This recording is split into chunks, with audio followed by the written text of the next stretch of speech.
ঘটনা মাঝে একটি ঘটনা হয়েছে স্মৃতিবিধুর।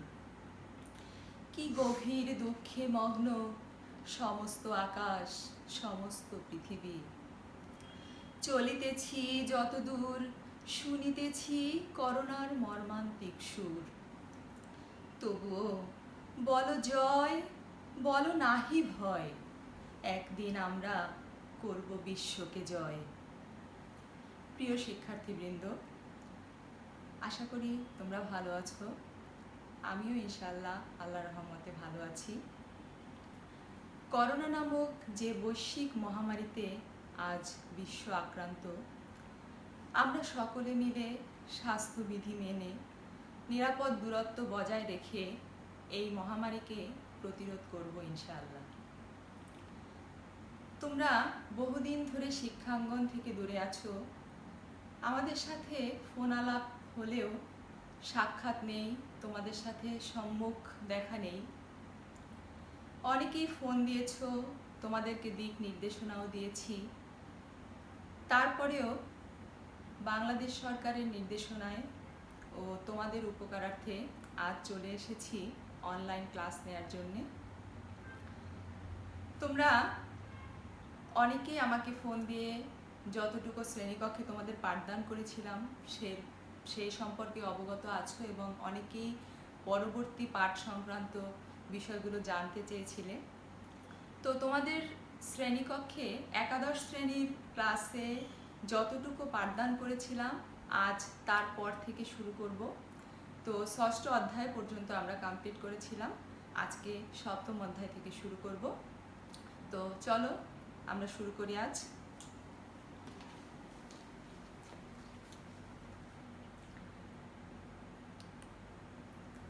আমি সাবিনা খান, প্রভাষক সমাজকর্ম বিভাগ, আতহারউদ্দিন হাওলাদার ডিগ্রি কলেজ, বাকেরগঞ্জ, বরিশাল।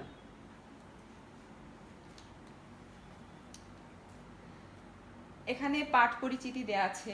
তোমাদের যে বিষয়ে পড়াবো সেটি হচ্ছে সমাজকর্ম। এটি একাদশ ও দ্বাদশ উভয় শ্রেণীর জন্যই খুব উপকারার্থে লাগবে এবং প্রথম পত্রের সপ্তম অধ্যায় থেকে আজকে আমরা আলোচনা করব। এই পাঠ শেষে তোমরা যা যা জানতে পারবে সেগুলো হচ্ছে সামাজিক নীতি কি তা বলতে পারবে, সামাজিক নীতির বৈশিষ্ট্য বর্ণনা করতে পারবে, সামাজিক নীতি প্রণয়নের উদ্দেশ্য ব্যাখ্যা করতে পারবে, সামাজিক নীতি প্রণয়নের প্রক্রিয়া বিশ্লেষণ করতে পারবে। তো আজকে আমরা সামাজিক নীতি নিয়ে আলোচনা করব। তো সামাজিক নীতি জানার আগে আমাদেরকে জেনে নিতে হবে নীতি বলতে আমরা কি বুঝি। তাহলে একটু খেয়াল করো, নীতি কি? নীতি হলো কোনো উদ্দেশ্য বা লক্ষ্যে উপনীত হওয়ার কতগুলো পূর্ব সিদ্ধান্ত, যেগুলো লক্ষ্যে পৌঁছার নির্দেশনা হিসেবে গৃহীত হয়। তাহলে আমরা এখান থেকে কি বুঝতে পারলাম? যে আমরা যখন কোনো একটি নির্দিষ্ট লক্ষ্যে উপনীত হতে যাব, তার পূর্বে যে দিক নির্দেশনাগুলো আমরা গ্রহণ করব সেগুলোই হচ্ছে নীতি। তো এবার আসো আমরা সামাজিক নীতি বলতে কি বুঝি। দেখো, সাধারণভাবে সামাজিক নীতি বলতে কি বোঝায় সেটি এখানে আছে, একটু খেয়াল করো। সামাজিক উন্নয়নের নির্দিষ্ট লক্ষ্যে পৌঁছার সামাজিক পরিকল্পনা ও কর্মসূচির পূর্ব নির্দেশনা, আদর্শ ও পথ নির্দেশিকা হলো সামাজিক নীতি। আরও কি বলতে পারি আমরা অন্যভাবে, যে সমাজের কল্যাণে যে বিভিন্ন সেবা প্রদান, সামাজিক সমস্যা সমাধান বা ব্যক্তি ও গোষ্ঠী জীবনের স্বাভাবিক জীবনযাত্রার নিশ্চয়তা বিধানে যে সকল নীতি প্রণয়ন করা হয় তাকে সামাজিক নীতি বলা হয়। তাহলে আমরা এখান থেকে কি বুঝলাম? যে সমাজের বিভিন্ন ধরনের সামাজিক সমস্যা সমাধানের জন্য অথবা ব্যক্তি ও গোষ্ঠী জীবনের বিভিন্ন সমস্যা সমাধানের জন্য আমরা স্বাভাবিক জীবনযাত্রা নিশ্চয়তা বিধানের জন্য যে সকল নীতি প্রণয়ন করি সেটি হচ্ছে সামাজিক নীতি। তাহলে এরপরে আমরা দেখি, এখানে দুজন মনীষীর সংজ্ঞা দেয়া আছে। দেখো, প্রথমত সমাজকর্ম অভিধানের সংজ্ঞা দেয়া আছে এখানে। সামাজিক নীতি হলো কোনো সমাজের সেসব কার্যক্রম এবং বিধিবিধান যেগুলো ব্যক্তি, দল, সমষ্টি এবং সামাজিক প্রতিষ্ঠানের মধ্যকার পারস্পরিক সম্পর্ক স্থাপন প্রক্রিয়ায় হস্তক্ষেপ ও সুশৃঙ্খলভাবে নিয়ন্ত্রণ করে। এসব কার্যক্রম ও বিধিগুলো সামাজিক মূল্যবোধ ও প্রথার ফল। দেখো এখানে এই সংজ্ঞা দ্বারা আমরা কয়েকটি জিনিস স্পষ্টভাবে বুঝতে পারি। সেগুলো কি? একটি হচ্ছে সামাজিক নীতি সমাজের সে সমস্ত কার্যক্রম ও বিধিবিধান যেগুলো ব্যক্তি, দল, সমষ্টি এবং প্রতিষ্ঠানের মধ্যে পারস্পরিক একটি সম্পর্ক স্থাপনের যে প্রক্রিয়া সেখানে হস্তক্ষেপ করে এবং সুশৃঙ্খলভাবে নিয়ন্ত্রণ করে। আবার এই সমস্ত কার্যক্রম ও বিধিগুলো কিন্তু সামাজিক মূল্যবোধ এবং প্রথার ফল। এবং এই সংজ্ঞা দ্বারা আরেকটা জিনিস আমরা বুঝতে পারি যে সামাজিক নীতি প্রণয়ন করার আগে অবশ্যই সেই সমাজের সামাজিক অবস্থা, পরিবেশ, সেই সমাজের মূল্যবোধ, প্রথা, প্রতিষ্ঠান যেগুলো প্রচলিত আছে এগুলোর সাথে সামঞ্জস্য বিধান করেই কিন্তু সামাজিক নীতিটি প্রণয়ন করা হয়ে থাকে। তো আসো এখন আমরা আরেকজন মনীষীর সংজ্ঞা দেখে নেই। এখানে রিচার্ড টিটমাস উনি কি বলেছেন? রিচার্ড টিটমাস বলেছেন, সামাজিক সমস্যা মোকাবেলার সমষ্টিগত বা যৌথ কৌশল হলো সামাজিক নীতি। এই সংজ্ঞাটি দ্বারা আমরা কি বুঝলাম? আমাদের যে বিভিন্ন ধরনের সামাজিক সমস্যাগুলো আছে সমাজের, সেগুলো সমাধানের জন্য আমরা যখন সমষ্টিগত বা ঐক্যবদ্ধ বা যৌথভাবে আমরা সেই প্রচেষ্টাটি নিব, সেটি হচ্ছে সামাজিক নীতি। এটি বলেছেন রিচার্ড টিটমাস। তো এসো আমরা এরপরে সামাজিক নীতির বৈশিষ্ট্য নিয়ে একটু আলোচনা করি। দেখো সামাজিক নীতির বৈশিষ্ট্যে সর্বপ্রথম যে পয়েন্টসটি আছে এখানে আছে জনকল্যাণমূলক কাজের নির্দেশনা। এই পয়েন্টসটি দ্বারা আমরা কি বুঝলাম? যে জনকল্যাণমূলক কাজের নির্দেশনা মানে কি? যে সামাজিক নীতি যখন আমরা প্রণয়ন করব তখন অবশ্যই সেই নীতির মধ্যে জনকল্যাণমূলক দিক নির্দেশনা থাকতে হবে। যে নীতি জনগণের কল্যাণার্থে প্রণীত হয় না সেই নীতি কখনোই সফল হতে পারে না বা বাস্তবায়নযোগ্য হয় না। তাহলে আমরা প্রথম পয়েন্টসটিতে কি পেলাম? এটি হচ্ছে জনকল্যাণমূলক কাজের নির্দেশনা থাকতে হবে। দ্বিতীয় যে পয়েন্টস আমাদের এখানে আছে, সর্বাত্মক মূল্যবোধের সাথে সামঞ্জস্যপূর্ণ। আমরা জানি আমাদের সমাজে বিভিন্ন ধরনের মূল্যবোধ আছে, ইতিবাচক মূল্যবোধও আছে, নেতিবাচক মূল্যবোধও আছে। তো ইতিবাচক মূল্যবোধটাকেই আমরা সবসময় গ্রহণ করি এবং সামাজিক নীতি প্রণয়ন করার পূর্বে অবশ্যই আমাদেরকে এই ধরনের ইতিবাচক মূল্যবোধের সাথে সামঞ্জস্য রেখে তারপর কিন্তু আমাদের নীতি প্রণয়ন করতে হবে। এটিও সামাজিক নীতির একটি গুরুত্বপূর্ণ বৈশিষ্ট্য। এরপরে তৃতীয় নম্বরে যেটি আছে এটি হচ্ছে অনুভূত প্রয়োজনের প্রতি গুরুত্ব আরোপ। আমাদের সমাজের মানুষের বিভিন্ন ধরনের চাহিদা আছে, প্রয়োজন আছে। সামাজিক নীতি প্রণয়নের পূর্বে অবশ্যই জনগণের এ সমস্ত চাহিদা এবং প্রয়োজনের প্রতি গুরুত্ব দিয়ে তারপরে সামাজিক নীতি প্রণয়ন করতে হবে। এটিও সামাজিক নীতির একটি গুরুত্বপূর্ণ বৈশিষ্ট্য। এরপরে কি আছে দেখো, বিশেষজ্ঞ কমিটি দ্বারা প্রণীত। সামাজিক নীতি কিন্তু যে কোনো মানুষ ইচ্ছা করলেই প্রণয়ন করতে পারবে না, কারণ সামাজিক নীতি প্রণয়নের জন্য অনেকগুলো বিষয় যেমন জড়িত, ঠিক তেমনি বিশেষজ্ঞ যারা এই বিষয়ে অভিজ্ঞ পার্সন তারাই একমাত্র সামাজিক নীতি বাস্তবতার নিরিখে প্রণয়ন করতে পারবেন। যারা অনভিজ্ঞ, যারা বোঝে না, তাদের দ্বারা নীতি প্রণয়ন করলে সেই নীতিটি কখনোই সমাজের জন্য মঙ্গলজনক বা সফলজনক হবে না। সুতরাং এই পয়েন্টসটিতে আমরা কি পেলাম? যে সামাজিক নীতি অবশ্যই বিশেষজ্ঞ কমিটি দ্বারা প্রণীত হতে হবে। এরপরে আছে বাস্তব তথ্য নির্ভর। এটি দ্বারা আমরা কি বুঝি? সামাজিক নীতি প্রণয়ন করতে হলে অবশ্যই আমার বাস্তব অবস্থার প্রেক্ষাপটে এটি প্রণয়ন করতে হবে। যদি বাস্তবতাকে বাদ দিয়ে আমরা কাল্পনিক কোনো নীতি প্রণয়ন করি তাহলে সেই নীতিটি কখনোই আমাদের সমাজের জন্য কল্যাণ বয়ে আনবে না। অতএব অবশ্যই বাস্তব তথ্য নির্ভর নীতি আমাদেরকে প্রণয়ন করতে হবে। এরপরে কি আছে?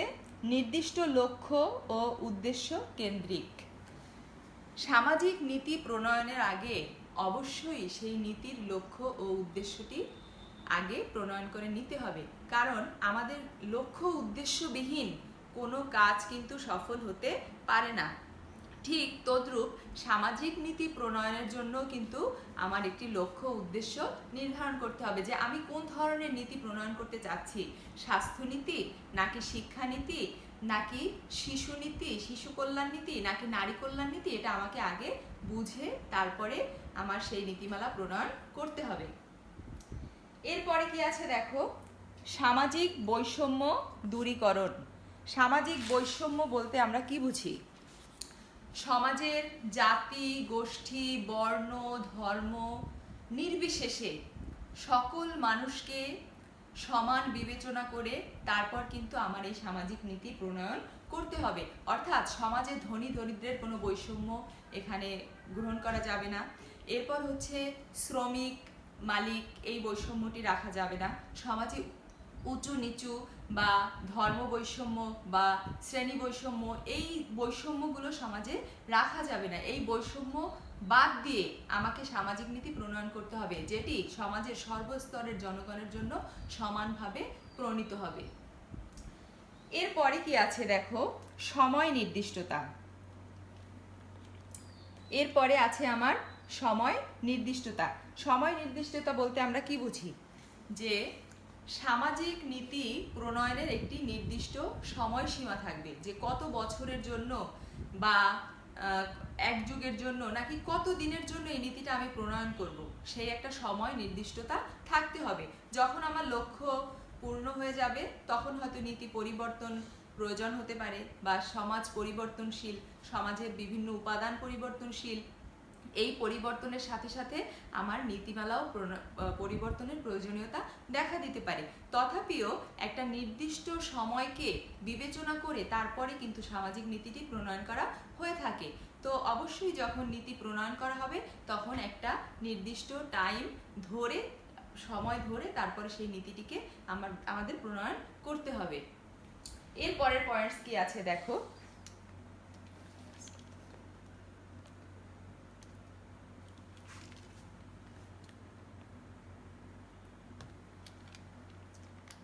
আচ্ছা এর পরের পয়েন্টস আছে সুশাসনের প্রতিফলন। সুশাসন, এটা তো আমরা সবাই বুঝি যে সর্বত্র সমতা, একটা সুশাসন থাকবে, সবার জন্য সমান আইন, সমান শাসন, সমান স্বচ্ছতা, জবাবদিহিতা, এগুলো মিলে হয় সুশাসন। তাহলে সামাজিক নীতি প্রণয়নের আগে অবশ্যই এই বিষয়টিকে বিবেচনা করে সামাজিক নীতি প্রণয়ন করতে হবে। সর্বত্র, সমাজের সর্বত্রই যেন সুশাসন প্রতিফলিত হয়, এই জিনিসটিকে চিন্তা করে তারপর সামাজিক নীতিটি প্রণয়ন করতে হবে। আচ্ছা এর পরের পয়েন্টস কি আছে দেখো, জন অংশগ্রহণমূলক। সামাজিক নীতি প্রণয়ন করতে হলে অবশ্যই জনগণকে সম্পৃক্ত করতে হবে। জনগণের মতামত নিতে হবে, তাদের চাহিদা, তাদের প্রয়োজন, এই সমস্ত বিষয়গুলো জেনে তারপরে কিন্তু সামাজিক নীতি প্রণয়ন করতে হবে। সামাজিক নীতি যদি জনগণকে বাদ দিয়ে করা হয় তাহলে সেই নীতিমালা কখনোই জনগণের কল্যাণে আসবে না। সুতরাং অবশ্যই সামাজিক নীতি প্রণয়নের জন্য জন অংশগ্রহণ আবশ্যক, এটিও সামাজিক নীতির একটি গুরুত্বপূর্ণ বৈশিষ্ট্য। এরপরে কি আছে দেখো, বৈজ্ঞানিক গবেষণা নির্ভর। সামাজিক নীতিটি অবশ্যই বৈজ্ঞানিক গবেষণা নির্ভর হতে হবে, কারণ আমরা জানি যে বিজ্ঞানের উপর প্রতিষ্ঠিত যে কোনো নীতি বা যে কোনো গবেষণালব্ধ ফল সবসময় খুবই কার্যকরী হয় এবং বাস্তবসম্মত হয়। সুতরাং সামাজিক নীতি প্রণয়নের আগে অবশ্যই আমাদেরকে এই বিষয়টি বিবেচনা করতে হবে যে সামাজিক নীতিটি যেন বৈজ্ঞানিক গবেষণা নির্ভর হয়, নতুবা এটি সফল হবে না এবং সমাজের জন্য এটি কার্যকরী সুফল বয়ে আনতে পারবে না। এরপরে কি আছে দেখো, সম্পদ অনুযায়ী নীতি গ্রহণ।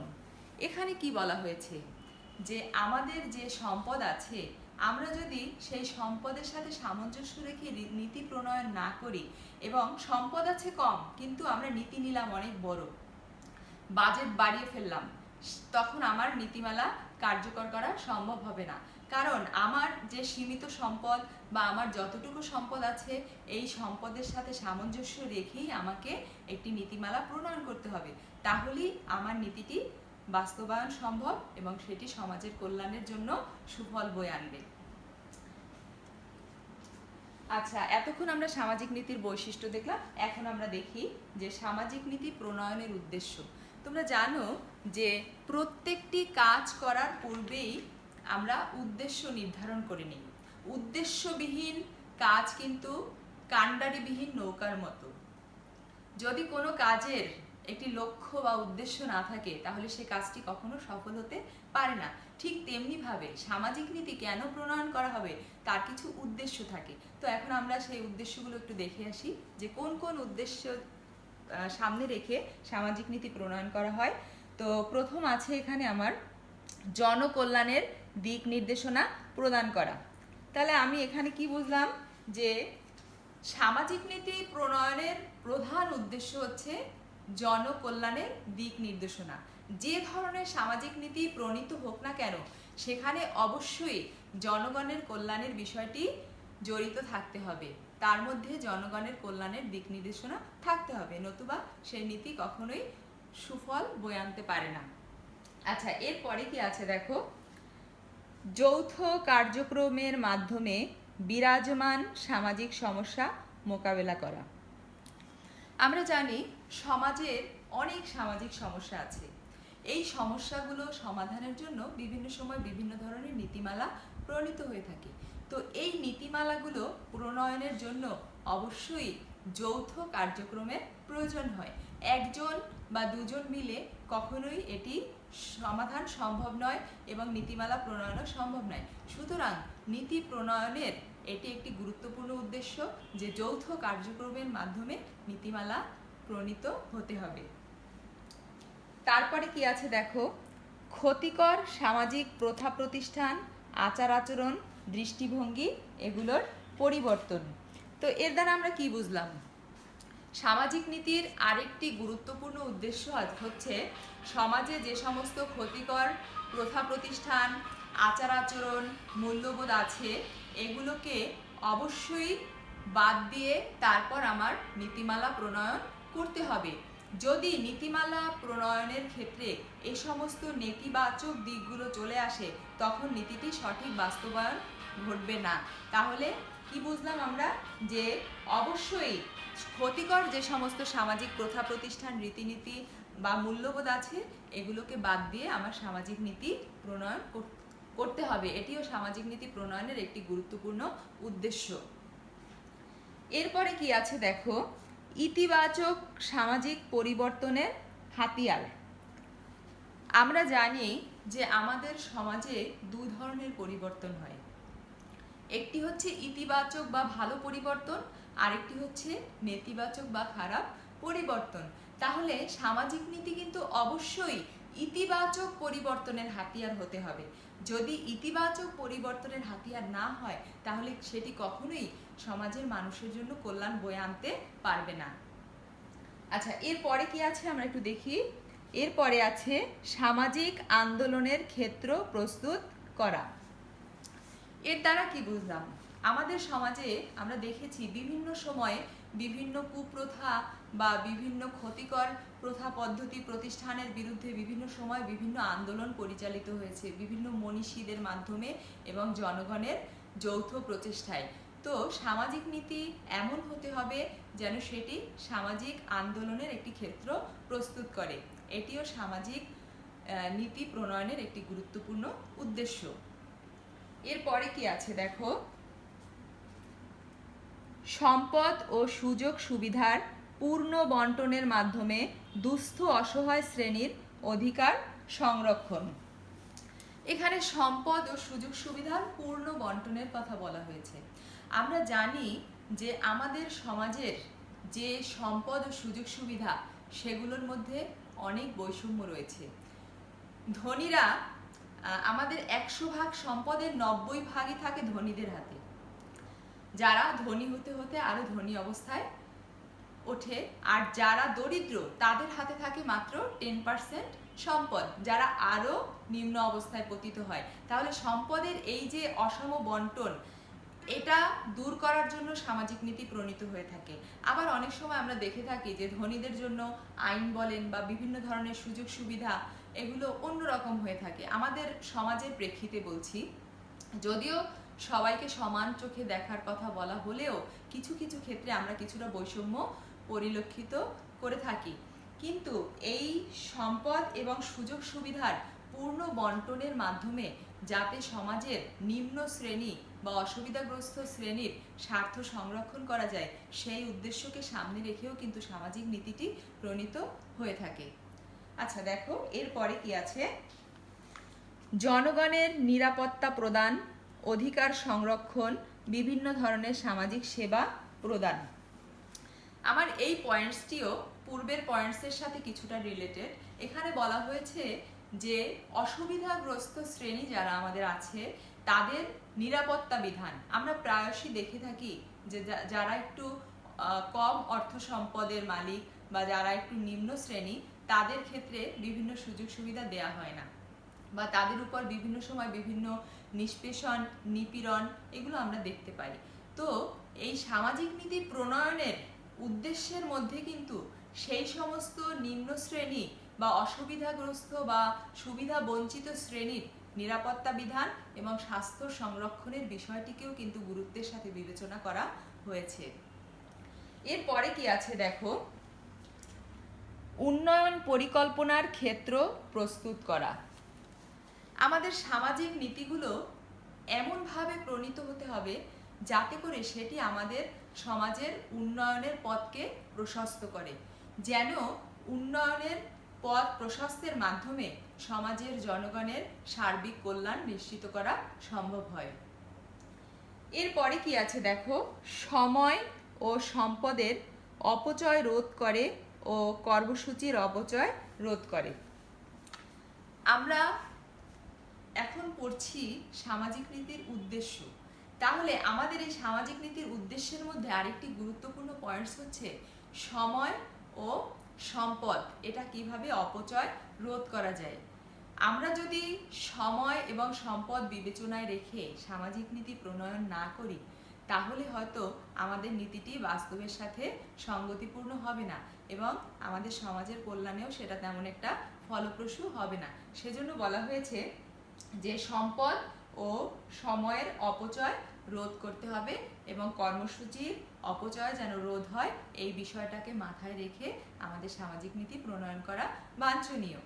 এইগুলো ছিল সামাজিক নীতির গুরুত্বপূর্ণ উদ্দেশ্য। আচ্ছা, এবারে আমরা যেটি পড়ব, সামাজিক নীতি প্রণয়নের প্রক্রিয়া। তোমরা দেখতে পাচ্ছ এখানে সামাজিক নীতি প্রণয়নের প্রক্রিয়ার মধ্যে অনেকগুলো ধাপ দেয়া আছে। এখানে 9টি ধাপ, অর্থাৎ একটির পর একটি, একটির পর একটি, অর্থাৎ প্রত্যেকটি ধাপ সিরিয়ালি আসতে হবে। একটিকে বাদ দিয়ে আরেকটি যদি আগে গ্রহণ করা হয় তাহলে নীতি প্রণয়ন ব্যাহত হবে বা যথাযথ হবে না। সুতরাং এই ধাপগুলোকে পর্যায়ক্রমিকভাবে ফলো করতে হবে। তো সামাজিক নীতি প্রণয়নের প্রক্রিয়ার মধ্যে সর্বপ্রথম যে ধাপ আছে সেটি হচ্ছে নীতি প্রণয়নের অনুভূত প্রয়োজন। তো এটার দ্বারা আমরা কি বুঝি? আমরা কি যে কোনো একটা বিষয়কে নিয়ে নীতি প্রণয়ন করব? যদি আমাদের প্রয়োজন না হয় কেন আমরা নীতি প্রণয়ন করব? অবশ্যই সমাজের মানুষের প্রয়োজনীয়তা অনুভব করতে হবে, সমাজের মানুষের চাহিদা অনুভব করতে হবে যে তাদের কোন বিষয়ে চাহিদা আছে, কোন বিষয়ে প্রয়োজন আছে, কোনটি আগে গুরুত্বের সাথে বিবেচনা করা দরকার। এই বিষয়গুলো মাথায় রেখে তারপর আমার সামাজিক নীতি প্রণয়ন করতে হবে। তাহলে এটি হচ্ছে সামাজিক নীতি প্রণয়নের সর্বপ্রথম ধাপ। এরপরে কি আছে দেখো, সামাজিক নীতি প্রণয়নের সিদ্ধান্ত গ্রহণ।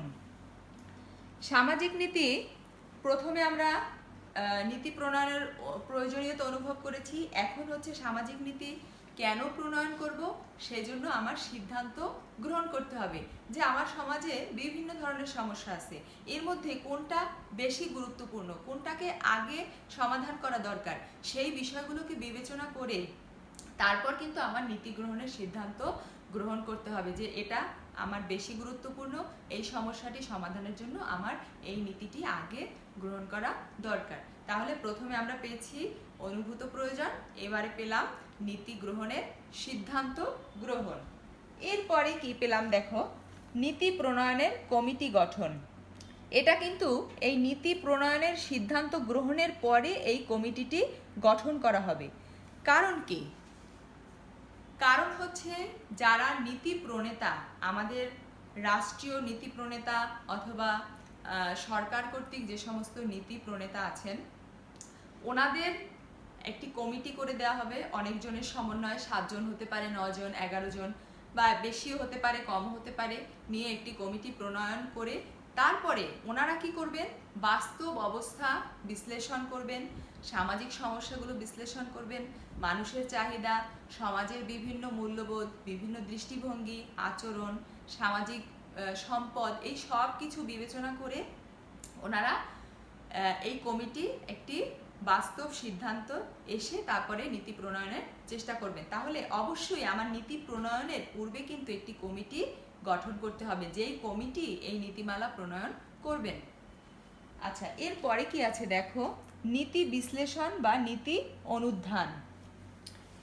এই কমিটি নীতি প্রণয়ন করলেন, বাস্তব অবস্থার প্রেক্ষিতেই করলেন।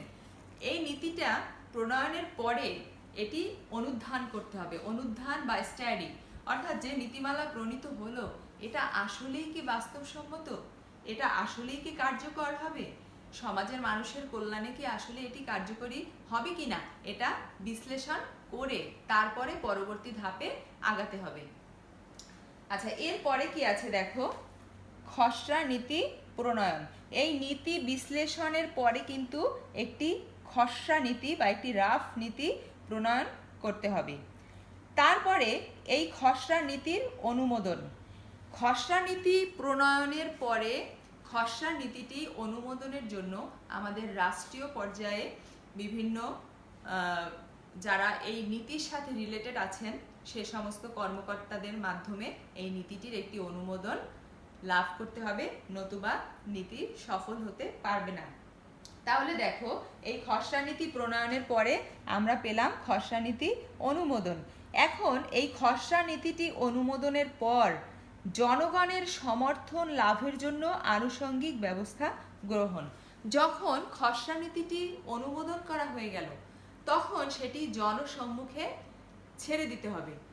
জনগণ কতটুকু এর সাথে সঙ্গতি প্রকাশ করলো বা জনগণ কতটুকু এর সাথে একমত হলো বা এটির পক্ষে সাপোর্ট করলো কিনা, এই সমস্ত আনুষঙ্গিক ব্যবস্থা গ্রহণ করতে হবে। জনমতামত নিয়ে তারপর আমার পরবর্তী ধাপে আগাতে হবে। আচ্ছা, এরপরে কি আছে দেখো, জনগণের সমর্থন লাভের পর খসড়া নীতির পরীক্ষামূলক অনুশীলন। যেই নীতিমালাটি গ্রহণ করা হলো, যেই সামাজিক নীতিটি গ্রহণ করা হলো, এতে পরীক্ষামূলকভাবে সমাজে প্রয়োগ করতে হবে যে কোন সমাজের কোন সমস্যা সমাধানের জন্য আমি এই নীতিটি প্রণয়ন করেছি, সেই সমাজের উপর পরীক্ষামূলকভাবে এটি প্রয়োগ করে দেখতে হবে যে এটি কতটুকু কার্যকরী হচ্ছে নাকি কোথাও কোনো প্রবলেম দেখা দিচ্ছে। যদি কোথাও কোনো প্রবলেম দেখা দেয় তাহলে সেটি সংশোধনের ব্যবস্থার জন্য আবার কোনো নতুন ব্যবস্থা গ্রহণ করবেন ওই কমিটি। আর যদি কোনো প্রবলেম না থাকে, পরীক্ষামূলকভাবে এই নীতিটি প্রণয়নের পর বা প্রয়োগ করার পরে এরপরে আমরা নীতির চূড়ান্ত অনুমোদনের জন্য চলে যাব। যখনই এই খসড়া নীতিটি পরীক্ষামূলকভাবে অনুশীলন করা হবে এবং সফল হবে তখন সেটি একটি চূড়ান্ত নীতি হিসেবে অনুমোদন সমাজে পাবে। অর্থাৎ এই চূড়ান্ত অনুমোদনটি কারা দিবেন? আমাদের রাষ্ট্রীয় কর্তৃপক্ষ, সংসদীয়ভাবে যারা আছেন তাদের অধিকাংশের মতামতের ভিত্তিতে, তারপর হচ্ছে সমাজের জনগণের সমর্থনের মাধ্যমে পরবর্তীতে এই চূড়ান্ত নীতিটি অনুমোদন লাভ করবে। তাহলে দেখো, এই ছিল আমাদের আজকের সামাজিক নীতির বিষয় নিয়ে আমরা আলোচনা করলাম। তো যদি তোমাদের কারো কোথাও বুঝতে কোনো অসুবিধা হয়ে থাকে, তোমরা আমাকে অনলাইনে প্রশ্ন করতে পারো, জানাতে পারো, বা আরও যদি তোমাদের কোনো নতুন নতুন টপিক নিয়ে আলোচনার প্রয়োজন হয়, তোমাদের জানতে ইচ্ছা হয়, তোমরা আমাকে অবশ্যই জানাতে পারো মেসেজের মাধ্যমে। আর হচ্ছে আমি আজকে একাদশ শ্রেণীর সপ্তম অধ্যায়ের সামাজিক নীতি বিষয়টি আলোচনা করলাম। এর পরবর্তীতে 2010 সালের শিক্ষা নীতি নিয়ে আলোচনা করব। তোমরা বাড়িতে এই বিষয়টি দেখবে, আশা করছি উপকৃত হবে। আর যারা পরীক্ষার্থী আছো, এইচএসসি পরীক্ষার্থী, তোমরাও যদিও কোর্স কমপ্লিট করেছো, তারপরেও আমি আশা করি এই ক্লাসটির মাধ্যমে তোমরাও কিছুটা হলে উপকৃত হবে। তোমাদের যদি কারো কোনো ধরনের প্রশ্ন থাকে, তোমরা অবশ্যই আমাকে মেসেজের মাধ্যমে জানাতে পারো। আমি অবশ্যই চেষ্টা করব তোমাদের উত্তর দেওয়ার জন্য। আর দ্বিতীয়ত হচ্ছে, এই মহামারীতে, করোনা মহামারীতে তোমরা সবাই বাড়িতে অবস্থান করবে, সাবধানে থাকবে, খুব ভালো থাকবে। তোমাদের জন্য অনেক দোয়া রইল, তোমরাও আমার জন্য দোয়া করবে। তো ভালো থেকো, আল্লাহ হাফেজ, ধন্যবাদ সবাইকে।